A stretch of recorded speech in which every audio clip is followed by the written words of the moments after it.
So welcome back to our final session at Agile Scotland today. Thank you to everyone who's hung out with us today, who's come along to watch our sessions, take part in workshops, take part in talks. It's been a really great day. So closing our talk today, we've got Derek. Derek is the head of digital solutions at Virgin Money, where he leads the digital solutions teams.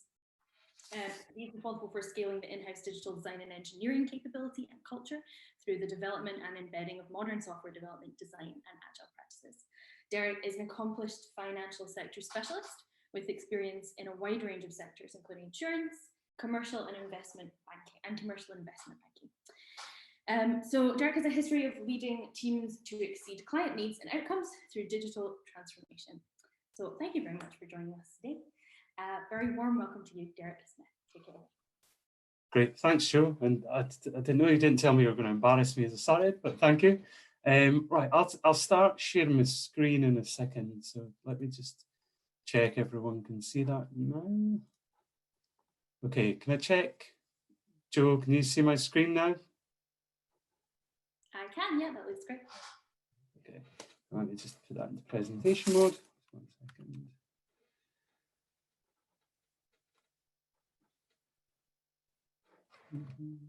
Okay, right, perfect. Okay, so hi everyone. So yeah, so I guess I'll give a bit of background on me, and thank you, Jo, for kind of starting. So I guess the kind of key responsibilities within Virgin Money, which is obviously the two banks that came together between Clydesdale and Virgin Money. I lead the engineering teams primarily. So for us, that covers kind of business analysis, solution design, and software engineering and service roles across all web and mobile channels in the group. But also not just in the banking side. So we also have the teams who help support and develop product for Virgin Money Giving, the kind of second biggest non-profit charity giving site in the UK, which is great. But equally across the group, I'm accountable for how we develop our transformation strategy for changing our way of developing products. And that's your kind of design, development, and delivery of those. So that takes in your product engineering and your design capabilities. It's not that I kind of manage all of those areas, but it's kind of leading how do we create a transformation strategy together and improve our ability to deliver those products. I think the conference the last couple of days has been great. There's been a lot of kind of deep dive talks on specific topics. Speaking to Jo and Kevin, we kind of decided that the talk I do today will be slightly different. So we're going to look at kind of probably a higher level and more holistic view of how are we trying to create our transformation strategy. So definitely the elements of Agile, DevOps within that, but it's more the approach we're using to get towards that. And we're actually in about Q1 of how we're developing that strategy and starting to roll it out. So I think it's kind of a good point to talk to that. How are we doing this? And then if it's any good to talk, then I might come back later at another session to talk through, is it working, what have we learned, what we'd like to change going forward. So jumping into that, if we look at the kind of key purpose and mission statement for the group, it's quite simple. It's making you happy about money. And that's kind of not just about kind of making banking great. It's really trying to be bigger than that. So it's creating the attitudes, capabilities, and frameworks that allow us to transform the business and the industry for customers. And so it's quite a kind of visionary statement. And within that, that's the kind of key vision that I'm looking towards for how do we transform and enable that vision. So what we want to kind of then go into today is looking at that approach, right? How are we doing that? So our vision within the kind of transformation and product design engineering function is to create that marketing leading digital product development culture and capability, which aligns and enables the customer purpose. And I'm going to step through kind of some stages we've walked through to get to that kind of mission statement, purpose, and then the strategy and how we're embedding that. So the first things we're going to look at is what's the inspiration we've drawn from. And this is kind of me, the leadership team, and all the teams I'm kind of helping to lead. So that's looking at where do we research, where do we get involved, and where do we draw inspiration from different companies as well. Then how have we performed the assessment? So how have we formed that transformation strategy? What's the process we've went through? What's the cultural impact and awareness we've tried to make as we're doing that process? And then on the back of that, how have we started to form objectives that can permeate through the group to link the execution, development, delivery to those objectives, to the group strategy, and to customer and business outcomes. And then finally, we want to talk through, okay, well, what does that mean? How have we started to embed that strategy? How are we enabling it? Where are we making step changes? Where are we making incremental changes? And kind of maybe take a kind of step point at the end of a kind of personal reflection on how has that went. And just to, again, for context, I worked at Lloyds and Bank of Scotland for 14, 15 years. I ran part of an innovation function, so worked heavily with lots of fintechs and big tech companies. So from a personal kind of perspective, I've seen how different companies have tried to embed aspects of Agile, aspects of digital product development, bringing product design and engineering together. And I've tried to weave and reflect some of that with my leadership team and their experiences and how we face into this transformation. So when I look at my inspiration, I think the key thing I've kind of tried to kind of talk through with my team is we talk a lot about wanting to kind of create a better culture, more empowered, more accountable, but also within that to create a learning culture to help with that. Now, to do that, I've kind of said, well, we need to kind of show how we're walking the walk and walking the talk, that what we talk about there. So from my perspective and from the team's perspective, when we're looking at forming the approach to looking at how we transform, we look deep at research on kind of books, on content, on deep research papers, on best in practice kind of speakers, people like Marty Kagan on product, Gene Kim on DevOps, etc. But also, I think what's really important to then look at the context of that. So reading that when you haven't practiced all of those methods, unless you're doing it in detail, it's tough to kind of embed that and keep that. So I think it's really important to continually look to tie into things like Agile Scotland, to meetups, to some of the kind of key big DevOps enterprise functions across the globe, and to podcasts as well, to hear from different industry players, from how they've embedded test automation to how they've looked at future product strategy, and really challenge your thinking, but also to create that as an open communication across all channels in your team. So you're kind of inspiring, but also challenging and hearing the thoughts at different layers in your organization. And then finally, what we kind of look to is who's the people that inspire us. So what are the companies that we've seen transform? And it's easy to look at people who are kind of best in class digital from inception, and you can definitely learn from that and look at the kind of shift change in culture and approaches, especially in things like remote first from day one. But equally, look at companies like DBS, BBVA, who've transformed incumbent banks that have been going for over 100 years. So DBS, a good example, 7, 8 years ago, quite a legacy architecture, very hierarchical, silo-based in their product design, delivery, development, release process. And in the last 3 years, I've had the best mobile app by ratings from a number of kind of peer studies globally. And how have they done that? It's project to product, it's embedding Agile and DevOps, and it's shifting the culture to kind of customer outcomes. And then equally, I like to look at kind of companies that are kind of quite tangential as well. So people like Adidas, and if anyone's seen in the kind of DevOps summit that Gene Kim kind of organizes, I kind of recommend people to look at how they have really shifted from project to product throughout their kind of company. So I think it can be easy to attempt to do that first in customer channels, but they've done it in customer. They've done it in the kind of core products and payments and services, and they've done it in their infrastructure as well. And the strategy that permeates between that, you can really see how that's enabling them to build and release product quickly with customer focus and balance and reuse versus autonomy. And then finally, pick the right partners that will help you transform. So that's where bringing the right partners and external thinking. And what we've done is to partner with Accelerate, which is a kind of these consultancy with Agile product and DevOps consultants and coaches. And we partnered with them to bring in that external thinking. And the people they've kind of brought to us have worked and helped areas to digital transformation in retail and financial services and big tech companies. And that's really helping from the start help challenge thinking. So often in banks, you'll have lots of FS kind of thinking, and that's good. There's positives of that. But having people who kind of help bring different method thinking, coaching, and different experiences really helped us. So that's a kind of base to try and start with that external in divergent thinking and then we'll start to look at the process of what we've done after that. Now, before I get to how we did that, I thought it'd be worth kind of raising one of the key questions as I've as I've started to get to know the teams. So I've been in the role 8 months, apologies. One of the questions that keeps coming up about the transformation is, why will this be different and how will it be different? We've seen elements of this started before, and it stumbles, it stops because of potential failed deliveries, different market commitments. And what we've kind of said is, I appreciate that. And the team can only be judged on how we lead, how we transform, and hopefully kind of give us the leeway to show that. And to do that, we'll be transparent in how we're forming that strategy.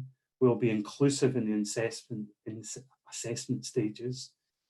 Equally, we won't try and make everything a significant step change on day one, because I think you need to balance that accountability. If you're building the digital products and you're accountable for releasing them service across the whole group's digital estate, you need to balance where you make iterative changes and show the early wins and build the buy-in from your own staff, but also across the group and from customers. And you demonstrate through that accountability to still, as you're transforming, show that stability in how you deliver and quality in how you deliver. So that's what we've kind of responded to, but also said we realise that we need to show that in evidence. So the approach we've kind of taken to tie into that is we've looked at kind of 3 key lenses in forming the framework for how we transform. The first one is using an MIT-based model, which is looking at designing for digital. So it cuts your kind of approach to process, architecture, accountability into 5 main areas. And this is slightly different if anyone's got the book, and it's referenced on my 3rd page. It's slightly different than the core part we have, but I'll kind of explain why. So we assess our digital platform, and that's looking at, okay, how easy is it does the technology and architecture allow you to build and release digital product? Is it set up for autonomy? Is it set up for reuse? And I think that's where, again, in our assessment, we're quite lucky, right? Because actually, BAC made a major investment 3 years ago to build a modern microservice-based architecture. So fundamentally, it's modern, it's pretty sound. What we've looked at, though, is in the initial inception, this makes sense, the predominant nature of the architecture was for reuse, to get the core payments, services enabled and channels enabled. Now, as we move to a more tribes and squad-based model, we know we'll need to balance the reuse, and we need to look at, autonomy. We know we need to look at how do we zone the architecture, how do we enable those tribes, how do we enable the teams underneath that. So that's one area of focus for us. The accountability framework, we need to look there and see where the responsibilities sit across the design, the development, to release processes across different teams. How are they sequenced together? What do the teams have autonomy to sign off versus how many layers does it need to go up? And that's definitely something we've looked at and said, if we want 30 to 40 squads deploying and delivering valuable software minimum every 2 weeks, then we need to change that. There's far too much hierarchical decisioning. We need to kind of bring that down to the squad and enable that. If we look at then the enabling processes, how do we do research? What's our kind of design framework? What's our route to live processes? And again, that's many of the areas where either through collaboration, where it's not strong enough, or through clunky and kind of legacy processes with lots of handoffs, we know there's challenges there. Next piece is shared customer insights. So that's looking again at how do we permeate and embed customer feedback loops at every stage from strategy to execution, so that the purpose and the feedback loops and the prioritization is there throughout all of the teams. And that's another area where there's very strong research in the group, but it can be better of how we embed that, which is a kind of key focus. What I've said about this kind of method is actually the 5th one on creating a kind of external developer platform. We're kind of parked at the moment. We have open banking kind of platforms. We're compliant with the reasonable performing APIs on that. We're using it for some different new propositions in the market, which I won't kind of touch on today, but it's not been our priority in how we are looking to transform to build digital product at this stage. So it's kind of put a bit further back in the kind of roadmap. Now, we did this early assessment, but then we looked at, okay, well, how do we make that inclusive and accountable and transparent principles that we said in the slide before? Well, what we've done then is we've worked with our Agile coaches to look at mapping our value streams end to end, but do that with all of the teams involved. So luckily we still had quite a good kind of JIRA workflow in terms of ticketing and trace through. And we did that for signature initiatives, some that were small, some that were medium, some that were large, and looked at the end-to-end through data, looked at the handoffs, looked at the waste, looked at the approval processes, looked at the kind of the research and design and copy to the delivery, and looked across all those methods with all the teams involved in collaborative sessions. And that's again where we start to see the power of Miro, like we're all using today. And that helped bring the teams along. So that was when we looked at the initial challenges, the initial waste areas, how we could improve. We included teams from across all of those areas and tangentially. So areas that maybe once products live and are in service support or are in the infrastructure side, but all those teams involved as well. And that helps us then prove through data, but be inclusive, be transparent, talk through on weekly, monthly, daily calls with the team of how your thinking is evolving as a leadership team, how you're taking that into account, some of these collaborative sessions. And then finally, I think a key thing is to take a pause and understand and test the temperature of the culture and happiness and empowerment in the team. Being new to the group, I sat and went through every people survey from everyone in my team, from the qualitative and quantitative elements. And I think it's really important to do that because sometimes you can be kind of arrogant or potentially too confident and thinking, oh, I know how to change, and it's and be black and white on looking at where things don't work. And often if you take the time to kind of do face-to-face, but read the colleague feedback as well, so you're getting a balance of their views, then you can see that people know what's wrong. People, and where things are challenging, often you read it and people have the ideas for how to solve it, they just haven't always felt the empowerment to do it. So that's where we kind of focused on that, but then also play that back. So play back how we've assessed it overall, play back the data elements and the value stream mapping sessions, and play back that you understand where there are cultural challenges and positives. So it's often easy to paint a picture of here's, we're terrible now and here's how we're going to transform. It's nothing like that. I feel like lots of our teams are delivering amazingly, and this is really how do we make that better and where are the areas where we can improve. So the next stage we did, and I'll try and speed up a bit, is we kind of then looked at that assessment and said, okay, well, how do we build that shared vision, purpose, and kind of take the North Star, but also then direct us towards that.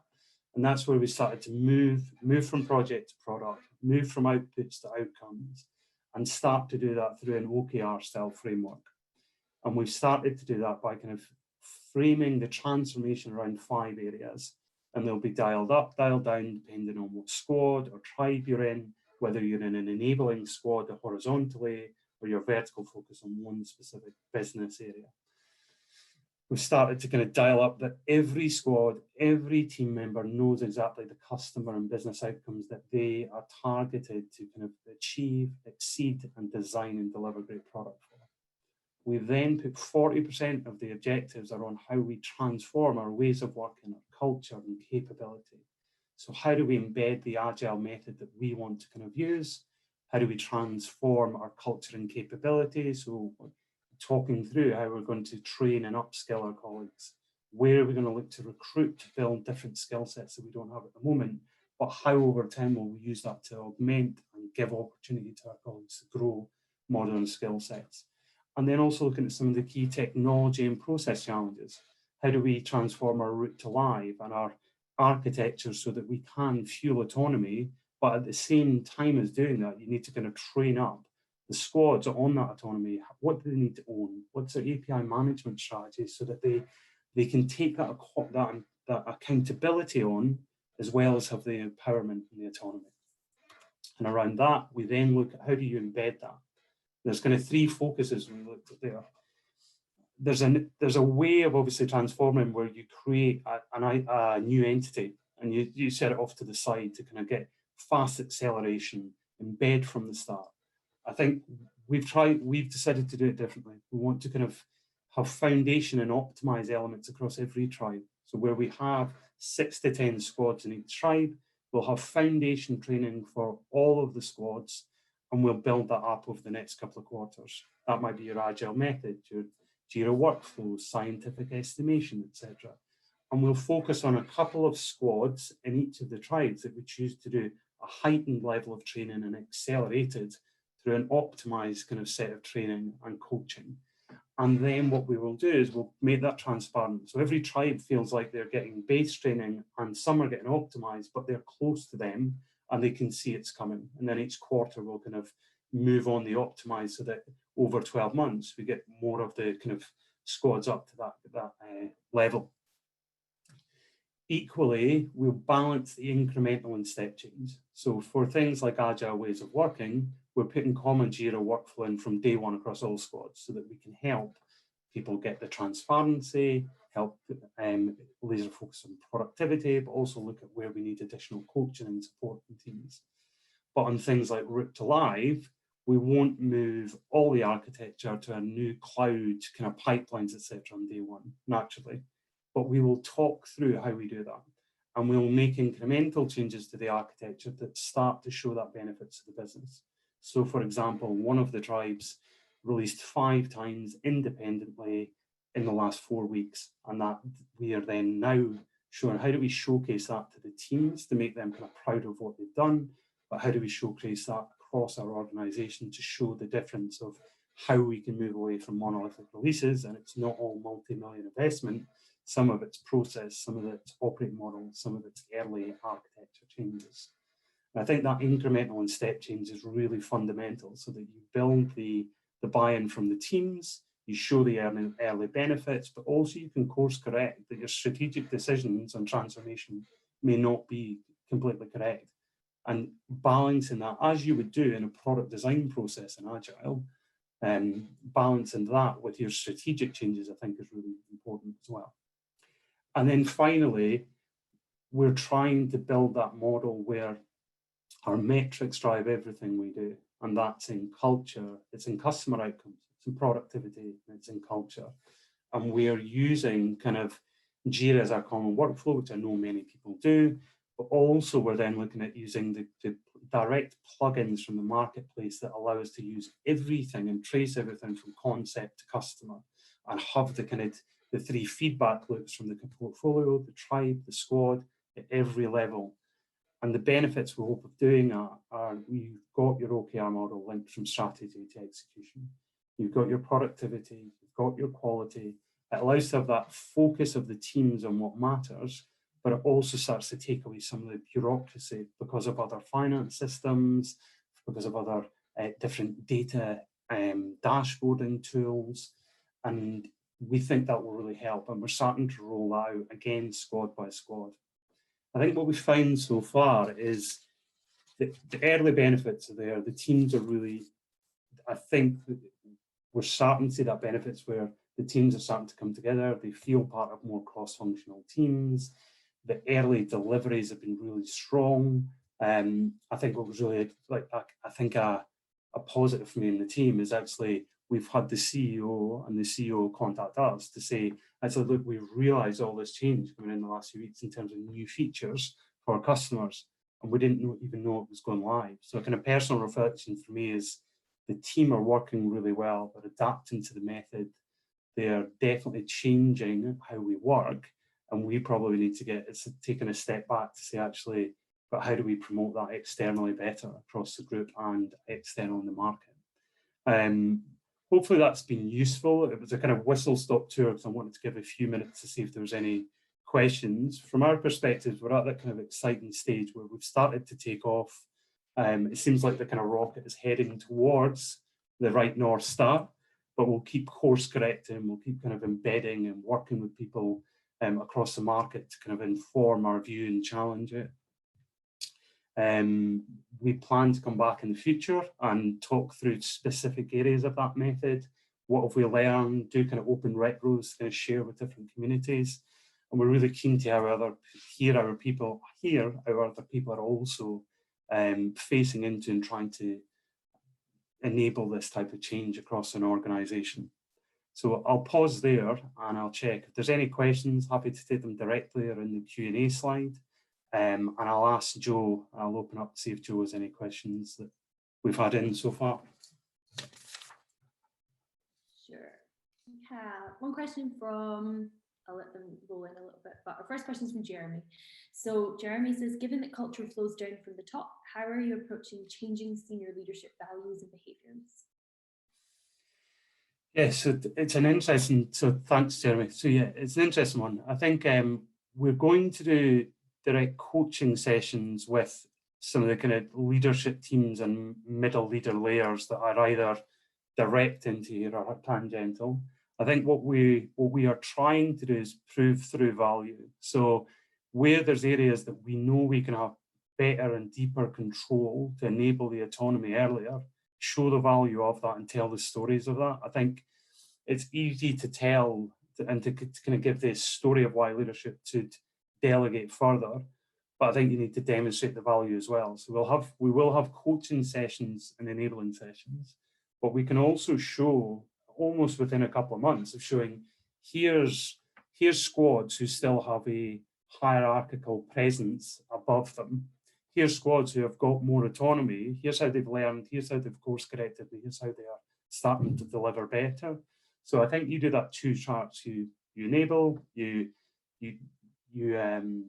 showcase the values of how it's shown for other companies externally, and then you showcase the benefits when you have lighthouse projects or squads that get that autonomy early. Not saying it's easy, because I've seen it work well in not other places, but I think it's that balance of coaching, balance of getting senior LT leadership support, but then also that balancing through and demonstrating through evidence. Is there any other questions? Any other questions for Derek?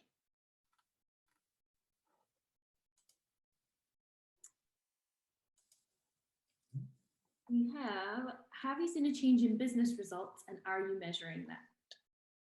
Yeah, so I think what I would say is not so far. So we pivoted the kind of all of the teams to this model in October. The example I give is, yes, we've, instead of where for monolithic, so we created about 50% of what we released in terms of software and features, so we can do intraday. 50% of it went in bigger releases where there were shared components. And we broke that down from being an 8 to 12 week process to 4 weeks, and then it will go to 2 weeks, and then independent. So the early benefits are we've been able to deliver key items from the backlog, which will change kind of customer impact in weeks rather than months. So the 5 features we released in November in terms of the 5 independent releases, they're things like kind of transforming how we do live chat, things that, and that would have had an 8 to 12 week lead time where it's embedded now. So the kind of honest answer is there are early green shoots in delivery, in culture and happiness in the teams, but there's also still uncertainty as you would have an early day of a transformation. I think the true answer is the evidence. I need to kind of come back probably in 3-6 months and showcase that. And we're happy to kind of be as open as we can in that. You'll see the one thing I didn't kind of showcase here is on the customer and business outcomes. I didn't say the exact strategy in specific areas of squads, because that's obviously a bit sensitive, but in the areas where we can, I'm happy to come back and give that more detail in the future. And we maybe have time for one more question, although we have a few more. So if it's okay with you, Derek, I'll get those to you separately. Yeah, no problem. We've got what were the key insights from the value stream mapping, and how did you get your fellow executives ready to receive these insights, assuming it wasn't all shiny good news, noting that VSM can easily be the messenger who is shot?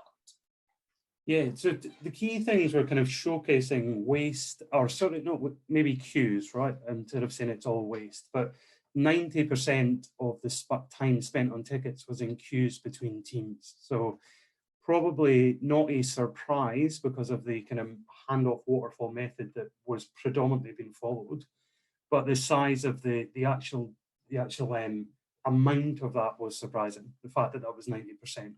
And the fact where it was long dormancy periods. In terms of actually how we persuading the executives, it wasn't hard at all. So they were very open that they feel that the current design delivery approach is not quick enough, not delivering high enough responsive quality to the customer. That's kind of why I was brought in. So it's been a very open approach to that. Now, what I would say is I think naturally in a transformation, you get a bit of a honeymoon period. And my open view is I'm probably in that, and we are probably in that. I think over the next 6 to 12 months, that's when you can approve out as an organization of where you support people when transformation's tough. Because at the start, you've got to give a bit of period to land it and then do the training. But then as things may not work, as you cancel some prototypes for valid reasons, or even some features, that's when I think the rubber will hit the road and how we form in behind it. But yeah, the honest answer is everyone has been behind it. And I think actually because we're kind of at that sweet spot, we're about 7,000 people. So, and in terms of customer size and stuff, somewhere between a kind of tier one big FS player in the UK and neobanks in terms of the size. But that also means that you can be more nimble. And if you want to like the strategy between the kind of retail managing directors, the design heads and engineering, it's very easy to pick up the conversation and people are very open to that. So there's definitely an open and collaborative approach to doing this. I think the challenge will come maybe the next time I come back and say, when things do get tough, when deliveries are overlapping, when there's competing priorities, do you still stand behind the transformation as an organization? And I believe we will, but that's probably one that needs to be tested out.